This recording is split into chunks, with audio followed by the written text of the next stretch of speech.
Buenas tardes, gracias a todos por su presencia. Antes de decir lo que tengo que decir, quiero transmitirle que me pidió Rafael Barajas en Fisgón que les explicara que tuvo que irse porque, siendo él un padre responsable, tenía que recoger a sus hijos. Entonces, esa es la razón por la que tuvo que retirarse. Yo quisiera plantearles qué preguntas orientaron la redacción de este libro. ¿Por qué lo hice?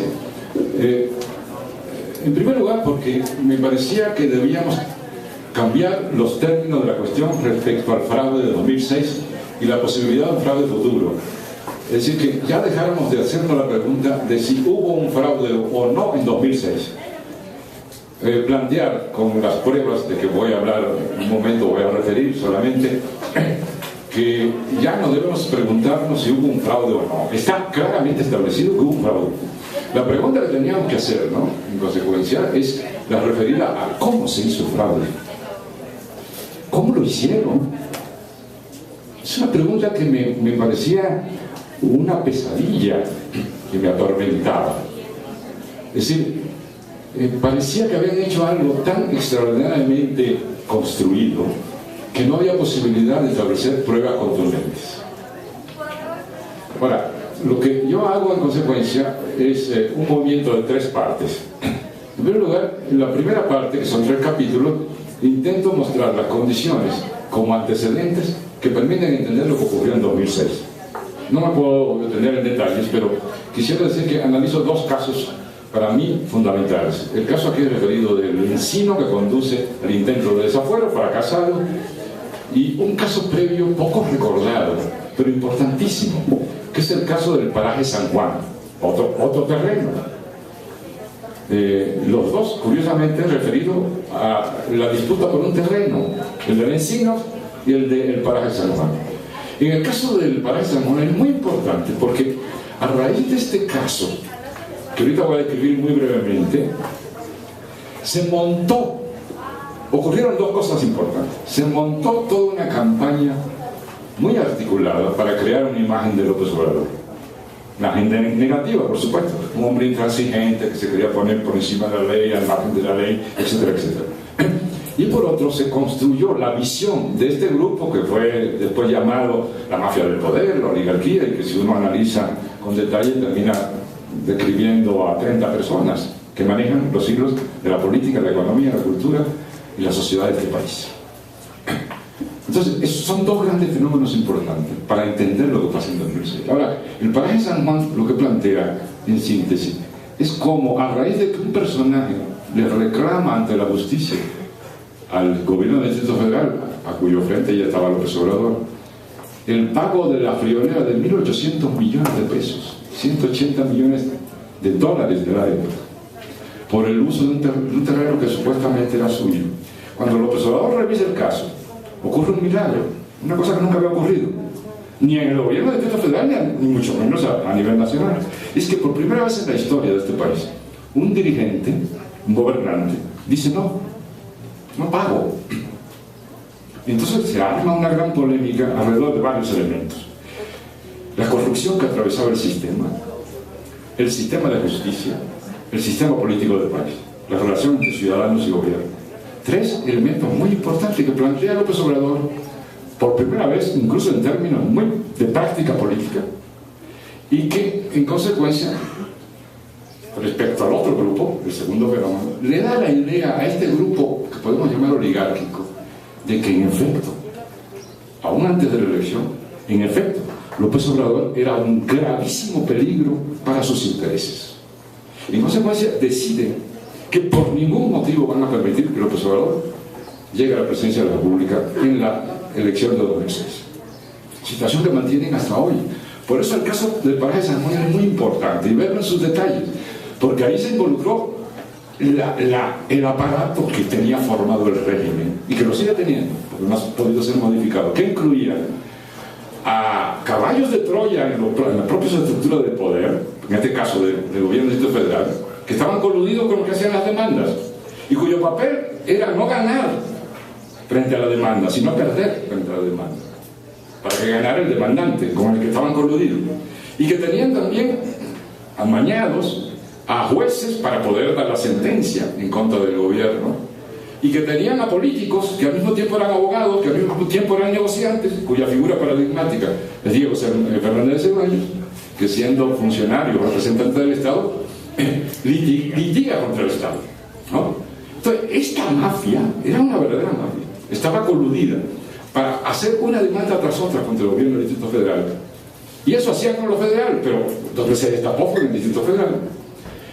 A tal punto que, como yo describo en el libro, llega un momento que el encargado de gobierno del Distrito Federal, en esa época era Pinchetti, declaró: si seguimos recibiendo esta cantidad, este ataque concertado contra el erario público del Distrito Federal, llegará un momento en que no alcanzará el presupuesto para pagar las multas, las indemnizaciones que esta mafia está consiguiendo contra el gobierno. Entonces, lo que hace López Obrador es irse contra todo esto simultáneamente. Una acción que, vista a distancia, a mí me parece casi suicida, ¿no? Bueno, entonces ahí se crean estas condiciones. Esta primera parte analiza este fenómeno, porque nos hemos ido olvidando de los antecedentes. ¿Por qué surge López Obrador como un gran líder popular? Porque se enfrentó a esto. Y se enfrentó exitosamente, porque les adelanto, en el caso del paraje San Juan, finalmente la Suprema Corte no quería meterse, porque estaban también coludidos, etc. Pero al final tiene que entrar, pero mientras decide la Suprema Corte, Reforma Agraria, revisando sus archivos distraídamente, encuentra que el terreno en disputa era propiedad de la nación hacía muchos años. Con lo que se cae el proceso, se muestra que López Obrador tenía razón, que era un fraude concertado, incluyendo mucha gente, muchos políticos, y como en la película de Woody Allen, el señor Alcipreste, que era el que hacía la demanda, robó, huyó y lo pescaron. Es decir, intentó robar, tuvo que huir, se fue a Cuba. ¿Quién cree que lo acompañaba en el avión cuando se fue a Cuba? Huyendo también. Ahumada. Lo pescaron a ambos en Cuba y lo devolvieron para acá. Entonces dieron con sus huesos en la cárcel. Ese es el fin del caso. Pero lo que importa no es tanto los detalles del caso como el significado de estos casos para entender los antecedentes. Bueno, no me extiendo más. Pero yendo a la segunda parte. La segunda parte tiene varios propósitos. Como adelantaba Rafael Barajas, el Fisgón, lo que tuvimos fue un intento sistemático de ocultar las pruebas del fraude. Entonces, lo que yo hago es, incluso yo había escrito sobre esto durante el proceso postelectoral, me olvido incluso de mis propios análisis y pruebas, etc. Y decido no usar una sola especulación mía, no usar una sola elucubración, sino fundarme en las pruebas elaboradas por otro, en este caso no por cualquier otro, sino por lo mejor del pensamiento y de la investigación de este país. Es decir, los investigadores que se metieron a analizar el caso y acumularon pruebas sobre pruebas como capas geológicas, y que eran nada menos que los científicos de la ciencia dura, no fueron científicos sociales, antropólogos, sociólogos, historiadores, no. Esos se callaron, en su mayoría. Fueron los científicos duros, los físicos. Luis Mochán, hasta hace poco director del Instituto de Física de la UNAM, físicos, astrofísicos, biólogos, especialistas en sistemas, especialistas en estadística, lo que hicieron las pruebas, cientos de pruebas, muy ingeniosas, elaboradas por ellos para mostrar lo que yo llamo la mecánica del fraude. Y hay un capítulo dedicado a ver esta mecánica, y otro capítulo que entonces, a partir de esta mecánica, intenta hacer una explicación global del fraude, de la que carecíamos hasta ahora, por lo menos como intento general. Entonces, lo que trato de hacer es mostrar estas pruebas. Qué asombroso que estas pruebas, que fueron maravillosas. Yo digo, uno de mis objetivos fue hacer un acto de justicia, no respecto al fraude, en primer lugar respecto a los investigadores, los científicos mexicanos, lo más brillante de este país, de la universidad, de la UNAM y de universidades norteamericanas y europeas, que también incluyo pruebas de ellos. Mostraron los datos que son abrumadores para mostrar cómo se hizo el fraude, en qué consistió el fraude. porque me parecía una injusticia el que no se reconociera lo que yo llamo en el libro, y creo que con justicia, con precisión, una hazaña científica que hicieron estos colegas, investigadores mexicanos, y que no había sido suficientemente reconocido. Bueno, eso ha tenido para mí un elemento, un plus que yo no me esperaba, que debido a eso, bueno, pues nos hemos hecho amigos con estos científicos y hemos podido trabajar juntos para elaborar una serie de grupos para controlar un posible fraude electoral, proyectos diversos en los que están participando ahora, porque fue una comunidad que se creó no con previo acuerdo, sino que en la medida que iban trabajando iban construyendo una comunidad académica que iba investigando el fraude, pero no fue algo que se propusieron, ni estuvieron organizados para esto. Ahora logramos que ya estén organizados antes de la elección, y yo creo que eso es un elemento positivo que resultó de todo esto. Entonces, yo no puedo hablar de las pruebas porque entonces me extendería mucho, no quiero abusar del tiempo de ustedes, pero le quiero poner un ejemplo del tipo de pruebas de que estamos hablando. No son cualquier prueba, son pruebas verdaderamente contundentes. Y yo trato de hacer posible que el lector, aunque son pruebas a veces muy complejas, con ecuaciones, etcétera, que requieren un conocimiento estadístico mínimo, etcétera, y lo que yo hago es aplicar aquí aquel principio que expresó Einstein en algún momento cuando dijo: una buena teoría no solo debe cumplir con los dos requisitos previos, que es sintética y hermosa y más simple que las otras, sino que además debe ser una teoría que podamos explicar a nuestra abuelita, ¿no? Quizás exageraba el colega, pero lo que quería decir es que deberíamos exponer estas pruebas de una manera sencilla, que alguien que incluso no domine la estadística pueda entenderlo. Eso fue el intento que hice, lo que más trabajo me costó, porque expresar de manera accesible, etcétera, algo muy complejo es muy fatigoso, difícil. Pero yo creo que cualquiera de ustedes, cuando lo lea, tenga o no antecedentes estadísticos, podrá entender el sentido. Voy a poner un ejemplo rápido. La llamada ley Benford y la prueba de Benford, que es un ejemplo que ilustra lo que quiero decir. Resulta que los defraudadores electorales serán tramposos, pero no son muy cultos. Entonces no conocen que existe la ley de Benford. Bueno, además no tienen por qué conocerla. El propio Luis Mochart, que es uno de los grandes físicos de este país, en uno de sus textos dice que él no conocía la ley de Benford. Mucha gente la ignora, pero sobre todo la ignoran los defraudadores. Ignoran que por ahí hace unos 50 años se descubrió una ley estadística que no se conocía hasta ese momento, derivado de que un personaje que 50 años antes iba a una biblioteca y veía esas tablas logarítmicas que se usaban antes, que ya no se usan porque ahora tenemos computadoras, pero había unas tablas, tenemos los cuadernos. Entonces iba y las consultaba, y él notó que la tabla 1 estaba más desgastada que la 2, la 2 más que la 3, y así sucesivamente. Y decidió que no podía la gente tener una preferencia por el 1 porque el 1 era más experto, sino que debería haber algo extraño en que estuviera más gastada el 1 que el 2, el 2 no, más que... Y descubrió esa ley, que consiste en que, contrario a la creencia del sentido común, en una serie de números los dígitos no aparecen en la misma proporción. Creemos que del 1 al 10 el 1 aparecerá un 10%, el 2 no funciona así.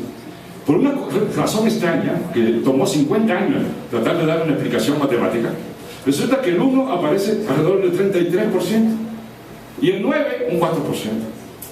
Van bajando. Así es. Si usted toma una serie de números que corresponda a la ley de los grandes números, es decir, que sean números suficientes, como en el caso de una declaración de impuestos o del registro de ventas de una tienda, el número de las calles o datos electorales que son suficientemente grandes, si usted los somete a la prueba de Benford, encontrará que el 1 parece alrededor del 10%, el 9, 4% y así sucesivamente. Por tanto, a partir de esa ley se empezó a aplicar la prueba de Benford a varias situaciones. Por ejemplo, las declaraciones de impuestos, como primera prueba para saber si se modificaron los números. Porque como el defraudador no conoce la ley de Benford, empieza a modificar los números. Por ejemplo, una elección empieza a cerrar en ceros, o agregar uno adelante o atrás, ¿no?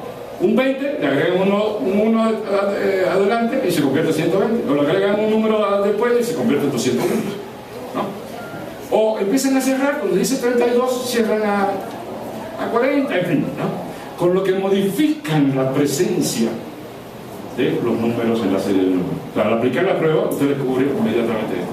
Se le aplicó a Enron, ¿se acuerda de Enron? Enron fue la empresa emblemática del neoliberalismo en materia de energía, una gran corporación que se dedicaba a hacer fraude. Cuando presentó sus impuestos, aplicaron la ley de Benford, descubrieron que había indicios de las primeras irregularidades porque habían modificado los números. Lo hicieron las auditorías y todos los que estaban al frente de Enron fueron a dar sus huesos a la cárcel. Aquí se aplica, yo la presento. Y en Estados Unidos, un gran científico, Megave, aplica la ley de Benford, es una de las pruebas que se indican en el libro, y se muestra claramente que en este país se modificaron en 2006 los números y que hay más uno de lo que debe haber según una prueba científica e invariable de la ley de Benford, y hay más 5, etcétera, porque están cerrando. La gente tiene manera de modificar, tiene obsesiones, ¿no? Bueno, hay así pruebas de ese tipo. Son pruebas sólidas, pruebas muy fuertes, a veces pruebas muy ingeniosas, inventadas por nuestros propios científicos duros de la UNAM o en algunas universidades norteamericanas, que demuestran sin lugar a dudas que en este país hubo un fraude descomunal y planeado, que no fueron meros errores, sino que fue un fraude descomunal. Quiero adelantar una cosa antes de ir a la tercera parte, de los intelectuales. Que uno se puede preguntar, bueno, ¿por qué analizar una derrota? ¿No? Esto no concitaría el pesimismo. En la presentación que hicimos en Casa Lang, John Ackerman dijo una cosa muy interesante que me hizo respirar tranquilo, porque él captó perfectamente mi intención. Entonces dijo, no, este no es un libro pesimista, ni habla de derrota, cuidado, analicémosla bien, porque si usted agarra, es en realidad un libro de puros triunfos, para concitar el optimismo, porque el paraje de San Juan lo ganó finalmente los profesores, recrearon a partir de eso, como dije, una imagen negativa, pero fue un triunfo. El intento de desafuero también fue un triunfo, no lo logró Fox y tuvo que doblar las manos. La elección de 2006 no fue una derrota, fue un triunfo, porque lo que demuestra el libro es que en efecto ganó la elección López Obrador. ¿Okay? Entonces, cuando yo en la segunda parte muestro la prueba, de ahí se deduce una cosa extraordinaria, de lo que están los detalles, con toda minuciosidad. Que lo que ocurrió en 2006 es que el fraude se realizó en dos niveles: a la antigüita, a ras de casilla, ¿verdad?, aplicando todos los procedimientos de la picaresca fraudulenta electoral de México, ¿verdad?, del ratón loco pasando por carrusel, ya saben ustedes, ¿no? Y allí le quitaron alrededor de 2,5, 3% del voto a López Obrador y dijeron, ya lo hicimos. Pero cuando llegó los datos electorales al segundo momento, el momento del cómputo, hacen el cómputo y descubren que aún con lo que le habían quitado durante el fraude tradicional a la antigüita, seguía ganando López Obrador. Seguía ganando por 3,5. Y entonces tuvieron que aplicar el plan B en el ámbito ya cibernético y aplicar un fraude cibernético que implicaba quitarle 4 puntos, porque con 3,5 no alcanzaba. 4 puntos para que la diferencia fuera medio punto porcentual aproximadamente, porque se le hacían bolas las cosas, cometieron muchos errores, lo del free, lo de IFE. Lo que, según el apotecma que casi creó uno de los científicos que yo cito, Romero Rocha, cuando se viola el azar, se nota. Eso dice este físico. Y en efecto, cuando ellos empiezan a violar el azar, empiezan a dejar rastros. Esos son los rastros con los que nuestros científicos construyen las pruebas, que van desmontando. La idea es que en este país no hubo fraude, no pasó nada. Hubo fraude en la antigüita, eso también está documentado.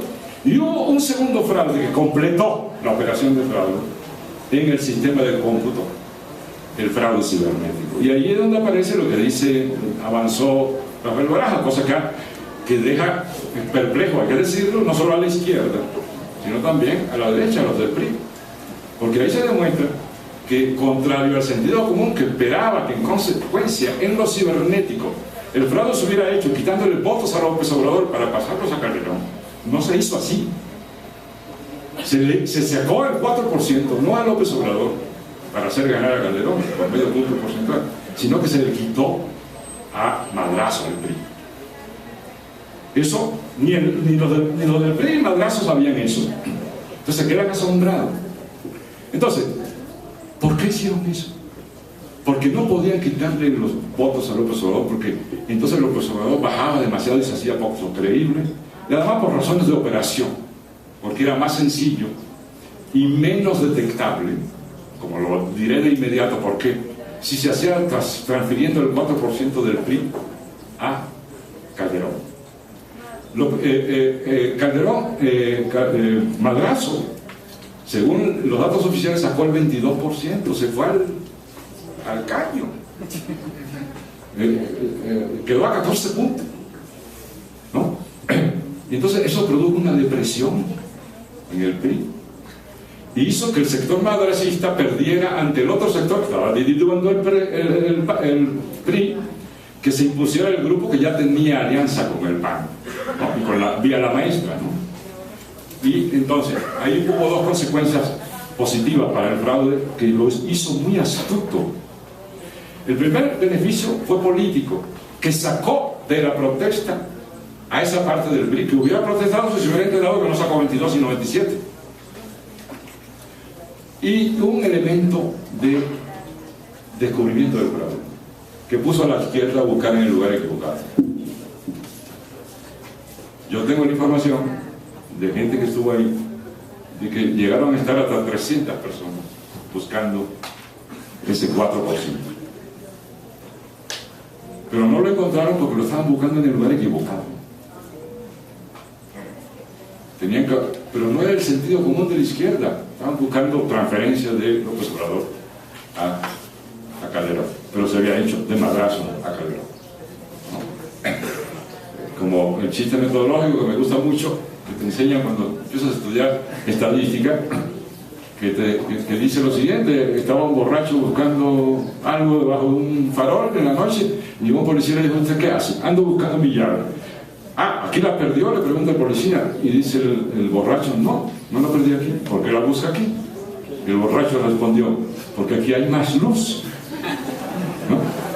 Entonces eso les pasó. Anduvieron buscando donde había más luz, pero no donde se les perdieron las llaves, ¿no? Entonces eso fue un movimiento muy astuto de los defraudadores, ¿no? ¿Qué es lo que queremos conseguir con todo esto? Lo que queremos conseguir con todo esto son varias cosas. La primera es mostrar que el fraude no solo fue posible, el fraude se realizó. Segundo, que si el fraude se realizó, puede volverse a realizar. Es factible realizarlo. Tercero, la mecánica. ¿Cómo lo hicieron? ¿Por qué? Este es el tercer elemento. Porque si sabemos cómo lo hicieron, estaremos en mejores condiciones de evitar que lo vuelvan a hacer. Eso es lo que procuro. Para poner candados, para buscar la posibilidad de evitar. Y quiero aquí entonces aclarar un punto antes de concluir. Y es que se ha estado viendo una situación muy preocupante. ¿Por qué estamos preocupados? ¿Por qué estamos, además de preocupados, ocupados, tratando de hacer que las cosas funcionen? Porque se está creando un escenario muy parecido al del 2006. Un profesor de la UAM, en la presentación en la UAM que hicimos, dijo: este es un libro de historia, es un libro de historia, este es un libro de historia que predice el futuro inmediato. Y yo digo, bueno, ahora me parece una formación muy hermosa y además muy halagadora, pero yo digo, no. Este es un libro de historia que intenta contribuir a que no sea la predicción del futuro inmediato. Si cuando nosotros decimos hay peligro de fraude, lo que estamos diciendo en realidad es: se está creando una coyuntura muy parecida a la del 2006, porque la elección se está cerrando como en el 2006, porque tenemos una estructura institucional, una autoridad electoral constituida básicamente por el IFE y el TRIFE, el Tribunal Electoral del Poder Judicial de la Federación, que están coludidos para la acción. de una acción fraudulenta. De tal manera que existen todas las condiciones que existieron en 2006, agregando la de un sistema de medios preparados para darle forma al fraude. Una novedad en el caso de las encuestas, que consiste en que ahora, como les prohibieron invertir dinero en la propaganda, porque se prohibió la contratación con la reforma de 2007 de propaganda electoral, ya lo tienen prohibido, no lo pueden hacer, solo lo puede hacer el IFE y darle los espacios a los partidos. Ese dinero que no pueden utilizar ya para comprar propaganda, como lo hizo Jumex y lo hizo el Consejo Coordinador Empresarial para atacar a la izquierda,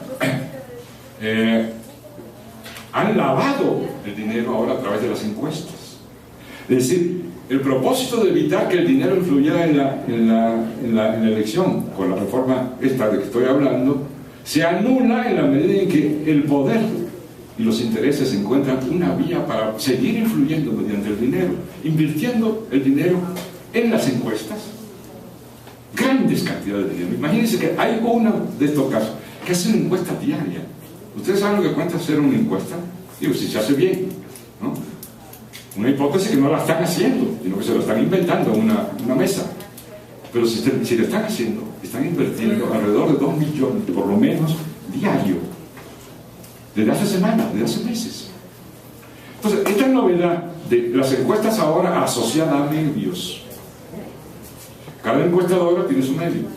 Mitofsky, Televisa. Parametría, la cadena del Sol de México. GEAISA, Milenio, y así sucesivamente. Entonces, la asociación de encuestadores con medios para modelar a la opinión pública, para hacer propaganda de otra manera, incluso escudándose en la supuesta virtud científica de estos resultados de las encuestas. Entonces, ¿qué es lo que tenemos? Una situación en que ellos están solos, poniendo en el cielo a Peña y a dos, una mujer y un hombre aquí abajo, López Obrador y Josefino peleándose en segundo lugar, subía un poquito uno, bajaba el otro, pero muy lejos de aquel, que ya tiene asegurado el triunfo. Entonces, este tipo de encuesta es seguida por una secuencia de encuestas que está la de Reforma, está la que hicimos